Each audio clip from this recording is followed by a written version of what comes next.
11 तारीख से पार्टी का एक बहुत बड़ा अभियान हम लोग जो शुरू करने वाले हैं, उसकी शुरुआत भी नालंदा नीतीश कुमार जी के गांव कल्याण बिगहा से ही मैं करूंगा। जो पार्टी का कार्यक्रम 11 मई से शुरू हो रहा है, उसके 3 महत्वपूर्ण बिंदु हैं। तीनों ही नीतीश कुमार जी से जुड़ा हुआ है।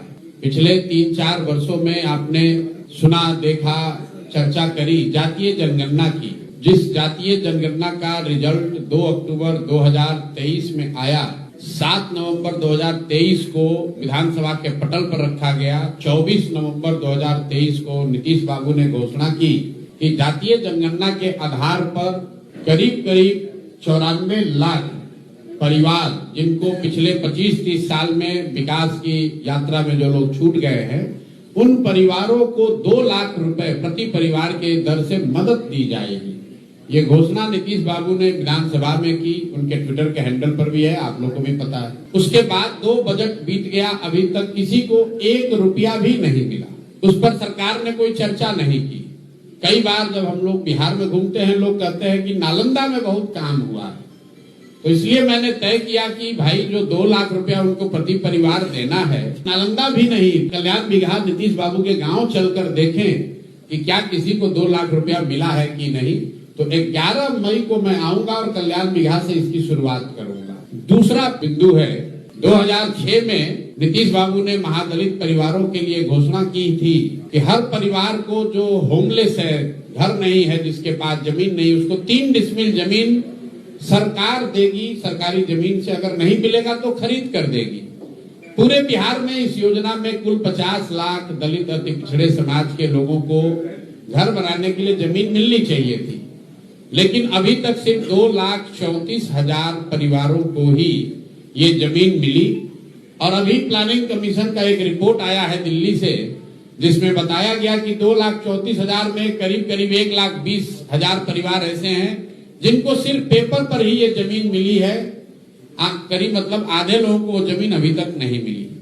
और ये बहुत बड़ी बात है। इसको भी देखने के लिए मैं जाना चाहता हूं कल्याण बिगहा कि ये सिर्फ सरकारी आंकड़ों की बात है कि सही में जमीन पर नीतीश बाबू के अपने गांव में भी दलित परिवारों को जमीन मिला है कि नहीं, ये देखने के लिए भी कल्याण बिगहा जाएंगे। तीसरा आंदोलन का मुद्दा है कि यहां भूमि सर्वे हो रहा है, नालंदा में भी हो रहा है। पूरे राज्य में लोग त्राही कर रहे हैं। पिछले 3-4 वर्षों में लैंड डिजिटाइजेशन के नाम पर भूमि सुधार का क्या जो कार्यक्रम नीतीश बाबू की सरकार ने शुरू किया है, इसमें हर दिन हालात ये है कि कोई घर ऐसा बाकी नहीं है जिसमें घर में परिवार में झगड़ा न लगे। जमीन के दाखिल खारिज में, रसीद कटाने में, जमाबंदी में, हर जगह लोगों को 10,000, 20,000, 25,000 रुपया घूस देना पड़ रहा है। हालात ये है कि बिहार सरकार में राजस्व विभाग जो है वो उनके जनता से धन उगाही का सबसे बड़ा सोर्स बन गया है। नीतीश बाबू का नाम सुशासन बाबू रखा गया है, इसी धरती से वो आते हैं। तो मैं ये देखना चाहता हूं कि नालंदा में कल्याण बिगहा में किसानों को या भूमि के मालिकों को घूस देना पड़ रहा है कि नहीं देना पड़ रहा है। यहाँ रसीद क्या बिना घूस के कट रहा है, क्योंकि लोग बताते हैं। और जब मैं नीतीश जी के साथ था तो ये देखता भी था कि नालंदा के हर मामले को चीफ मिनिस्टर के ऑफिस से देखा जाता है। तो अगर नालंदा में ये 3 बात सही पाई गई तो आप समझ सकते हैं कि बिहार के दूसरे हिस्सों की क्या हालत होगी।